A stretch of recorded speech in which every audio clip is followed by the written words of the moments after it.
Now, it's time for SPG. As in, super, backgammon, secret, file.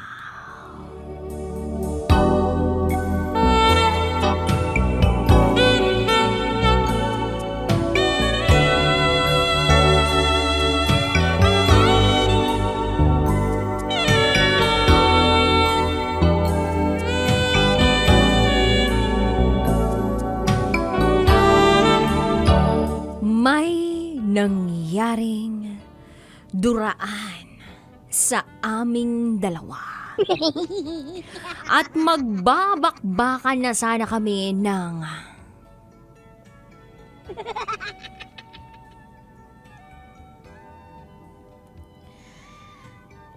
Hi DJ Rocky. Itago mo ko sa pangalang Leon, as in At ito ang aking SPG. As in, super, backgammon, secret, file.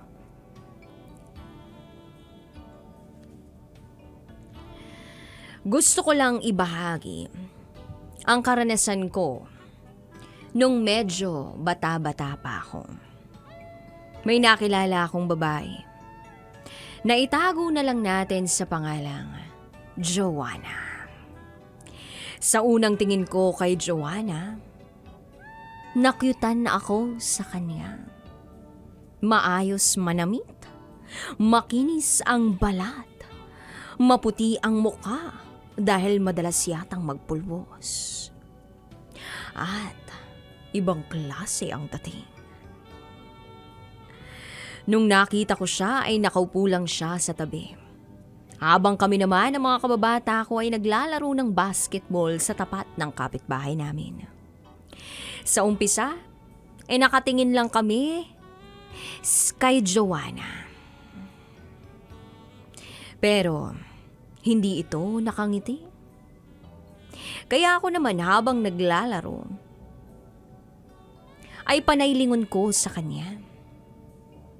Yung parang sinusuyo ko siya na tumingin din sa akin at ngumiti man lang.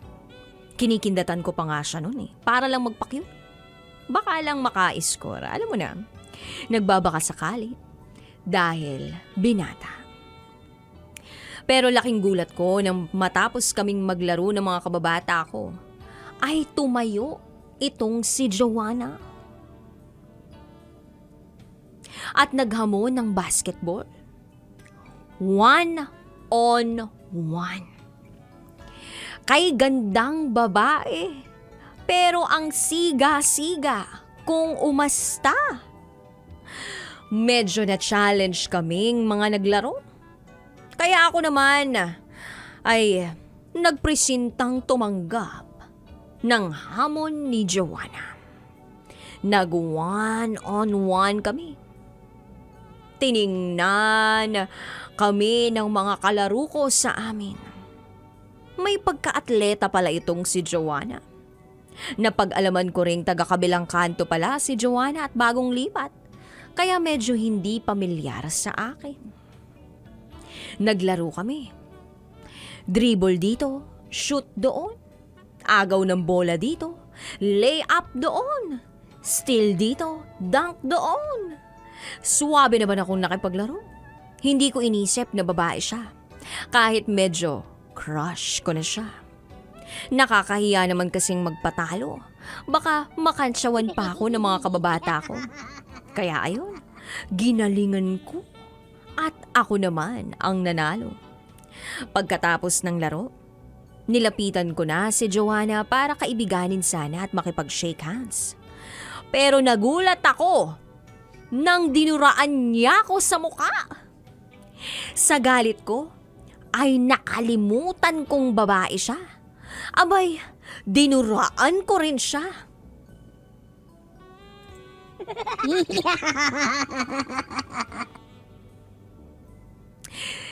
Tinitigan niya ako. At hindi rin ako natinag. Tas bigla niya akong itinulak. Sabi niya, "Ano ha? Lalaban ka ha? Oo, babae ako. Lalaban ka?" Ang yabang-yabang, talo naman sa laro kanina. Nung tinulak niya ako, buti na lang hindi ako natumba. Kasi medyo malakas siya. Walang hiya. Ang ganda-ganda pero ang siga-siga. Grabe, DJ Rocky. Tumigas tuloy. Ako? Oo. Tinigasan ako ng kamao. Kasi sobra akong nanggigil. Muntik ko tuloy makalimutan na babae ang nanghahamon sa akin. Pero sobra rin akong nagpigil. Nanatili lang na matigas ang kamao ko. Ayoko naman kasing saktan siya. Iba si Joanna. Naghahamon talaga ng suntukan. Iba pala siya pag natatalo. Napipikon. Kaya nakakapanigas. Ako naman, nahahawa na rin sa pagiging pikon niya. Sabi ko, "Ang angas mo, kabago-bago mo rito, tigasin ka na." Hamon ni Joanna, "Oo, bakit? Daya mo eh. Suntukan na lang laban ka? Tara!" Etong mga kababata ko, inaawat na kami kasi nakita nilang naninigas na ang kamao ko. Pinapaalalahanan na lang nila ako na kumalma ako. Sabi ko na lang, "Pasalamat ka, hindi kita papatulan, babae ka." Sinagot niya ako, "Ano, may problema ka sa pagkababae ko, ha? Pahigain kaya kita dyan ng tulog." Mga ilang sandali lang ay dumating bigla ang papa ko. Nilapitan niya ako, sabay sabing, "Leon, pasok sa loob. Pasok sa loob ng bahay. Pumasok ka. Kababaeng tao niya, naawayin mo, dali." At hindi rin nagtagal ay narinig ko na rin ang mama ni Joanna. Pinapauwi na rin siya at pinapapasok din sa kanilang bahay. Pagpasok ko sa amin, pinagalitan ako ni Papa. Nilabas niya ang 2 sako ng bigas at sabay sabing, "Loko-loko ka? Anak yun ng suki natin. Dalhin mo yung sako ng bigas sa bahay nila dyan sa kabilang kanto at humingi ka ng tawad." Sagot ko kay Papa, "Wala naman akong kasalanan pa eh. Sa tong pikon, naglalaro lang kami ng basketball, tas natalo ko siya. Hindi niya matanggap na natalo siya. Dinuraan niya ako. Tapos gusto niya pang makipagsuntukan." Sagot naman ni Papa, "Hindi. Tama na ang paliwanag mo. Nakakahiya ka. Ilabas mo yung mga sako ng bigas, dalhin mo sa kanila ngayon din." Wala na akong nagawa, DJ Rocky, kundi bitbitin ang mga sako ng bigas palabas at ihatid sa bahay nila Joanna. Pagkarating ko sa bahay nila Joanna ay siya namang paghingi ng tawad ng mama niya sa akin. Sa huli, nagsorry din sa akin si Joanna nang dahil sa nangyari. Inilabas naman ni Joanna galing sa ref nila ang isang pitsyel ng malamig na tubig at binagyan ako ng baso. Niyaya niya akong uminom muna, dala ng tagaktak kong pawis at pagod sa pagpasan ng sako ng bigas na in-order pala nila sa amin. Nagkatitigan kami sandali, nagkangitian, nagkayukuan dahil siguro sa hiya. Pero nagkatitigan uli at mula noon naging magkaibigan na kami.